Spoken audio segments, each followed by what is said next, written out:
vice-président, c'est au nom de tous ces groupes-là que nous vous proposons cet amendement. Je regrette simplement que le président ne soit pas là, parce que pour une fois, j'allais parler Auvergne, j'allais même sans doute parler, s'il avait été là, Haute-Loire et peut-être même le Puy. Alors bon, eh bien, on va s'adresser à tout le monde quand même. Nous parlons donc des chantiers d'insertion qui travaillent dans l'économique.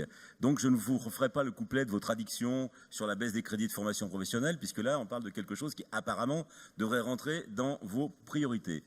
Et donc ils travaillent dans l'économique en remettant les demandeurs d'emploi les plus éloignés du monde du travail dans un monde réel, celui de l'entreprise. Ces chantiers sont une véritable alternative et une véritable ressource, en particulier pour les collectivités qui travaillent souvent avec elles en tant que prestataires de services. Alors, monsieur le vice-président, madame la vice-présidente, notre amendement vise à remettre un peu d'équité dans votre proposition budgétaire.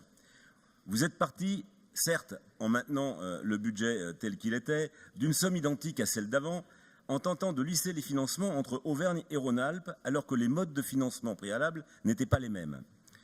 Donc, vous alignez par le bas, ce qui, à terme, fera mécaniquement perdre 50% de financement pour les chantiers d'insertion en Rhône-Alpes, et toujours mécaniquement entraînera des fermetures obligatoires. Aujourd'hui, les chantiers d'insertion de Rhône-Alpes sont financés par notre région, sauf erreur de ma part, à raison de 2 235 € par équivalent temps plein encadrant.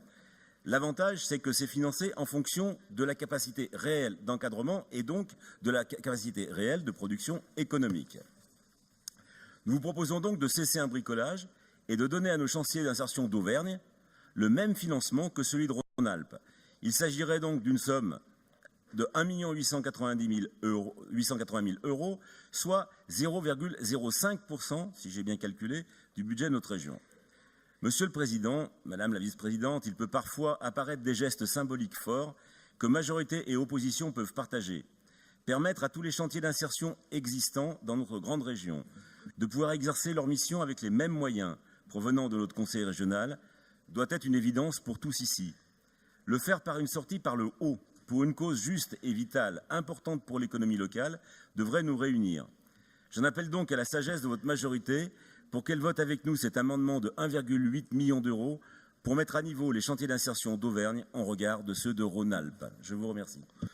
Merci beaucoup, Monsieur Reynaud. Madame